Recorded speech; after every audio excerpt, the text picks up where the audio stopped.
ভাই মানে শুধু একজন অভিভাবক নয়, যে হাত তোমাকে প্রথমবার হাঁটতে শিখিয়েছে, যে চোখ তোমাকে প্রথমবার সুরক্ষার অনুভূতি দিয়েছে, সে তোমার ভাই। শৈশবে যখন তুমি পড়ে গিয়েছিলে, সবার আগে যে দৌড়ে এসে তোমাকে তুলেছিল, সেই তোমার ভাই।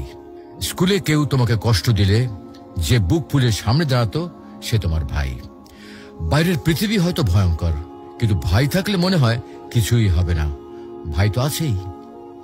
ভাই কখনো প্রকাশ করে না, কিন্তু সে তোমার জন্য নিজের আনন্দ ত্যাগ করে, নিজের কষ্ট গোপন করে।